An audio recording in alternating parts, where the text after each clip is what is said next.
Hey all, Ron here from Military Images Magazine with a new episode of Life on the Civil War Research Trail.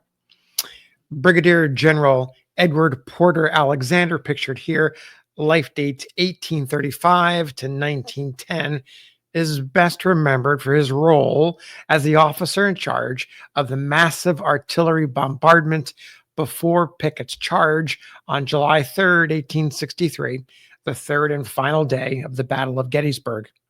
Native of Georgia, third in his West Point class of 1857, he is also well remembered for his 1907 book, Military Memoirs of a Confederate, a Critical Narrative. The book is widely regarded today as being one of the very best critiques of General Robert E. Lee's Army of Northern Virginia. That reputation as a great volume dates all the way back to its 1907 release. The publisher, Charles Scribner's son, stated General E.P. Alexander's book on the Civil War will be brought out in early April. This is one of the most important books ever published on that conflict, both on account of the impartial and authoritative military criticism, as well as for the interest of the personal reminiscences of the author. High praise from the publisher, but also expected the publisher is going to pump up the new books that it has being offered for the spring releases. Now, the Boston Globe, a northern newspaper, agreed with the publisher.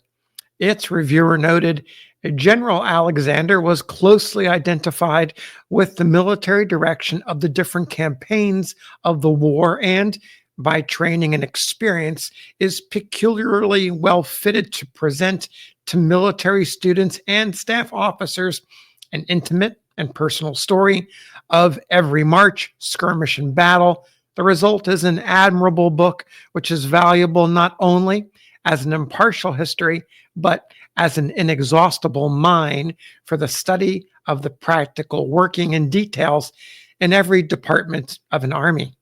The personal observations of General Alexander, letters, and war orders make the volume most readable and show how even the smallest and most insignificant detail often turns the tide of battle one way or the other. Altogether, the book is a careful reading both for the information and entertainment. That was the Boston Globe. Now, when I took a look at the book, one passage really caught my attention for its startling honesty. This gets to the impartial qualities of the book. It's in the preface, or as General Alexander uniquely titles it, The Point of View. Here, he makes it clear that his intention is to focus on the facts and not on the personalities. He also comments on the cause of the war and the outcome. I want to read it to you. The general begins, and I mentioned the subtitle of this section, The Point of View. So here's what the general wrote. The reason of the following pages is not at all to set forth the valor of Confederate arms, nor the skill of Confederate generals. These are as they may be, and must here take their chances in an unpartisan narrative written with an entirely different object. That object is the criticism of each campaign as one would criticize a game of chess, only to point out the good and bad plays on each side and the moves which have influenced the result. It is far from being a grateful task, and the writer is, moreover, painfully conscious of his limitations in his effort to perform it adequately. But it is of great importance that it should be attempted, even approximately, not only for the benefit of general history, but more particularly for that of military students and staff officers. These will find much of value and interest in the details, pointing out how and why the scale of battle was turned upon each occasion. It is only of recent years, since the publication by the War Department of the full official records of both armies in 135 large volumes. This is, by the way, what Alexander is referring to, the official records of the War of the Rebellion. He continues, that has become possible to write this story, even approximately. That's Alexander's way of saying that he heavily referred to the official records to prepare his book. He continues, history, meanwhile, has been following the incomplete reports of the earlier days, which sometimes, as at Seven Pines or Fair Oaks, have deliberately concealed the facts, and has always felt the need of the personal accounts covering the incidents of every march, skirmish, and battle.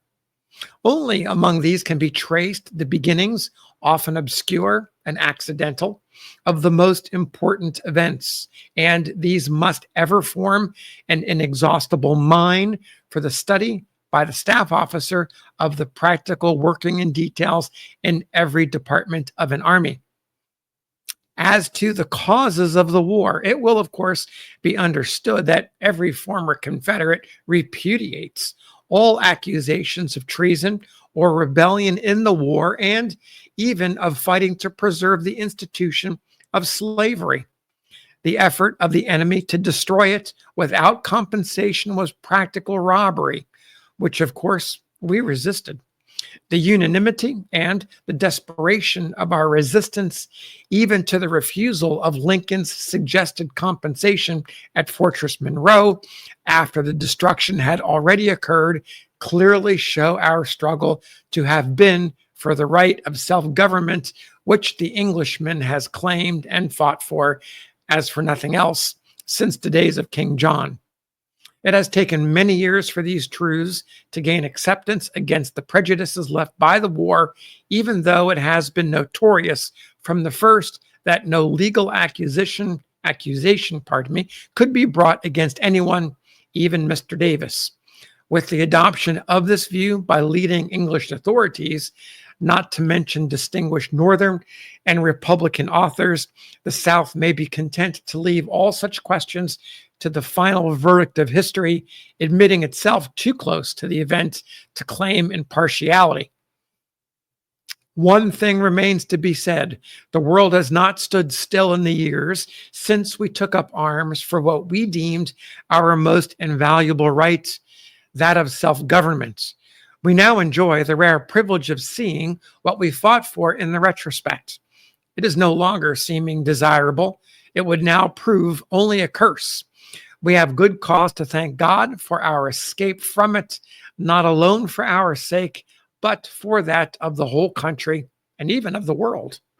Had our cause succeeded, divergent interests must soon have further separated the states into groups, and this continent would have been given over to a divided nationalities, each weak and unable to command foreign credit. Since the days of Greece, confederacies have held together against foreign enemies, and in times of peace have soon disintegrated. It is surely not necessary to contrast what would have been our prospects as citizens of such states with our condition now as citizens of the strongest, richest, and, strange for us to say, who once called ourselves conquered and our lost cause, the freest nation on earth. So there you have the candid commentary of General E. Porter Alexander in his 1907 military memoirs. Really quite a unique take. He lets it all out. He says straight up front, I'm not talking about personalities.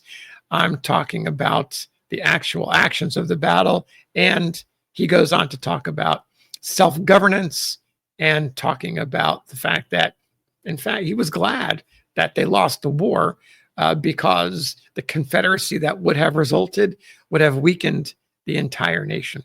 So thanks for listening.